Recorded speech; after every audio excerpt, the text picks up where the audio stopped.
எட்டாம் வகுப்பு கணிதம் பாடம் 3 பயிற்சி 3.7ல ஃபர்ஸ்ட் கணக்கும் செகண்ட் கணக்கு தான் இந்த வீடியோவில் பார்க்க போகிறோம். ஃபர்ஸ்ட் கணக்கு கோடிட்ட இடங்களை நிரப்புக. அதில் ஃபர்ஸ்ட் ஒன் ax + b = 0 என்ற சமன்பாட்டின் தீர்வு டேஸ் ஆகும். ஓகேவா? ax + b = 0 இந்த சமன்பாட்டோட தீர்வு என்ன அப்படின்னு கேட்டிருக்காங்க. அப்படின்னா எக்ஸோட வேல்யூ என்ன அப்படின்னு கேட்டிருக்காங்க. ax + b = 0. எக்ஸோட மதிப்பு கண்டுபிடிக்கணும்னா ax = + b வலது பக்கம் போச்சுன்னா -b. x = -b/a. இதுதான் இதுக்கான answer. x -b/a. Second, a மற்றும் b மிகை முழுக்கள் எனில் ax = b என்ற சமன்பாட்டின் தீர்வு எப்பொழுதும் டேஸாக இருக்கும் அப்படின்னு கேட்டிருக்காங்க. சரியா? ஏயும் பியும் மிகை முழுக்கள்னா எப்பவுமே அது என்னது பிளஸ் நம்பரா இருந்துச்சுன்னா இந்த சமன்பாடம் எப்படி இருக்கணும் அப்படின்னா அதுவும் என்னதா தான் இருக்கும் அப்படின்னா மிகை எண்ணா தான் இருக்கும். சரி, அதுவும் மிகை எண்.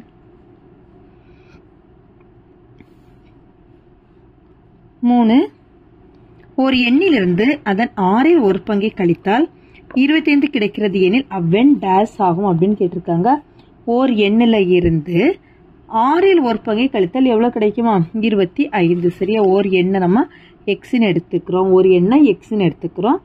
அதே எண்ணில் இருந்து எந்த மடங்கு கழிக்க சொல்லியிருக்காங்க? எந்த பங்கை? 6இல் ஒரு பங்கு கழிக்க சொல்லியிருக்காங்க. சரி, அப்படின்னா x × 1/6 = 25. x மைனஸ் இதை பெருக்கணும்னா x/6 = 25. இனி இதுக்கு மீச்சமாக எடுத்தோம் அப்படின்னா என்ன கிடைக்கும்? 6 கிடைக்குமா? 6 இது அப்படியே குறுக்கு பெருக்கல் பெருக்குங்க. 6x - x = 25. 6xலேருந்து எக்ஸை கழிச்சிட்டோம் அப்படின்னா 5x = இதை வலது பக்கமாக கொண்டு போயிட்டோம் அப்படின்னா பெருக்கலாட்டு மாறிடும். 25 6ஐயும் பெருக்கணும் அப்படின்னா எவ்வளோ கிடைக்கும் அப்படின்னா 150. 150.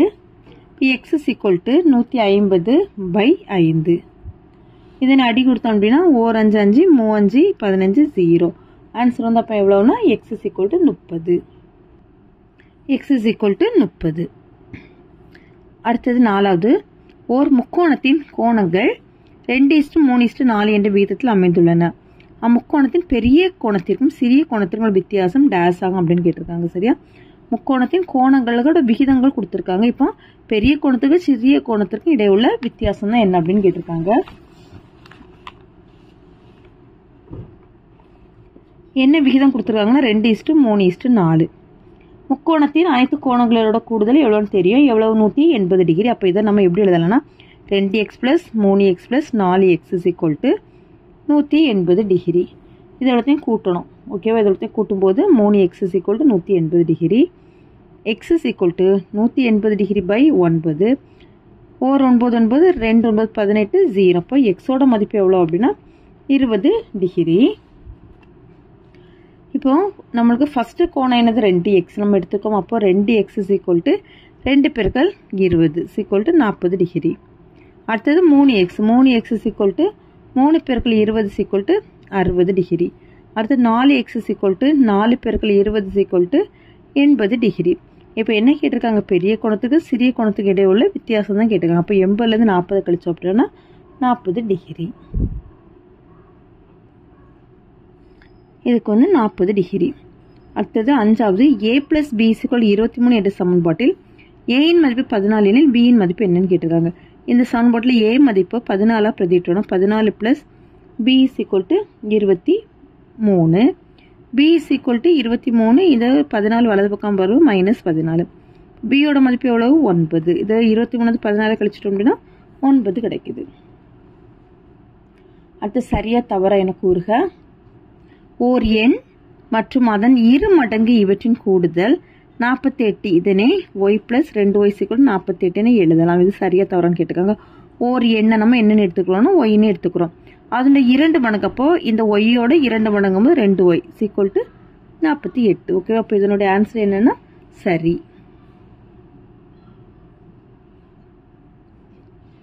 அடுத்தது ரெண்டாவது, 5 × 3x + 2 = 3 × 5x - 7 என்பது ஒரு மாறில் அமைந்த ஒருபடி சமன்பாடு ஆகும் அப்படின்னு கேட்டிருக்காங்க. ஓகேவா? 5 × 3x + 2 = 3 இன்ட்டு 5x மைனஸ் 7. இதை உள்ளே கொண்டு போயிருக்குங்க. 15x plus I2 10 is equal to 3 15x minus 21. 15x minus 15x is equal to minus 21. இது அந்த பக்கம் கொண்டு வந்து மைனஸ் 10. இது கேன்சல் ஆகிடும். கேன்சல் ஆகிடும். 0 இஸ் ஈக்குவல் டு மைனஸ் 31. இது வந்து நமக்கு ஒரு வரையறுக்க முடியாததாக இருக்குது. நம்மளுக்கு என்ன சொல்லியிருக்காங்கன்னா ஒரு மாறியில் அமைந்து ஒரு படி சமன்பாடுன்னு. இது நம்மளுக்கு பார்த்தாலே தெரியுது என்னது 0 இஸ் ஈக்குவல் டு மைனஸ் 31. இது வந்து என்னது நமக்கு வரையறுக்க முடியாத ஒரு கண்டிஷனாக இருக்கிறதுனால இதனுடைய ஆன்சர் என்னன்னா தவறு. இதனுடைய ஆன்சர் வந்து தவறு. மூணாவது, ஓர் எண்ணின் 3 1 மடங்கு என்பது அவ்வெண்ணிலிருந்து 10 கழிப்பதற்கு சமம் எனில் அந்த சமன்பாட்டின் தீர்வு x = 25 ஆகும். சரியா? இது வந்து சரியா தவறான்னு கேட்டிருக்காங்க. என்ன கேள்வி அப்படின்னா, ஓர் எண்ணு அதனுடைய 3 1 மடங்கு, ஓகேவா, அதனுடைய 3 1 மடங்கு என்பது அவ்வெண்ணிலிருந்து 10 கழிப்பதற்கு சமமா, ஓகேவா, அவ்வெண்ணிலிருந்து 10 கழிப்பதற்கு சமம் எனில் அந்த சமன்பாட்டின் தீர்வு x = 25 அப்படின்னு சொல்லியிருக்காங்க. இப்போ நம்ம செக் பண்ணி பார்த்தலாமா சரியா தவறானே. ஓர் எண்ணை வந்து நம்ம என்ன எடுத்துக்கோம் அப்படின்னா ஏன்னு எடுத்துக்கிறோம். சரியா? இப்போ என்ன சொல்லியிருக்காங்க, ஓர் எண்ணின் 3 1 மடங்கு, ஓகேவா, அப்போ 1/3 = அதே எண்ணிலேருந்து எதை கழிக்க சொல்லியிருக்காங்க, 10 கழிக்க சொல்லியிருக்காங்க. அப்போது a/3 = a மைனஸ் 10, ஓகேவா. இப்போ இந்த 3 எங்கே கொண்டு போயிடும், a = 3 இன்ட்டு a மைனஸ் 10ன்னு கிடைக்கும். இந்த 3 உள்ளே கொண்டு போயிருக்கிறோம். a = 3a minus 30. இதை இங்கே கொண்டு வந்துடணும். இப்போ a மைனஸ் 3a = மைனஸ் 30. இதை கழிச்சிட்டோம் அப்படின்னா மைனஸ் 2a = மைனஸ் 30. இங்கே மைனஸ் மைனஸ் கேன்சல் ஆகிடுச்சு அப்படின்னா a = 30/2. ஓர் 2 2 15 2 30. இப்போ a = 15 தான் கிடைக்குது. ஆனால் அங்கே என்ன சொல்லியிருக்காங்க அப்படின்னா 25ன்னு சொல்லியிருக்காங்க. சரி, அப்போ இதனோட ஆன்சர் என்னது, தவறு. இதோட ஆன்சர் வந்து தவறு. தவறு. அவ்வளோதான் இந்த வீடியோ. தேங்க்யூ.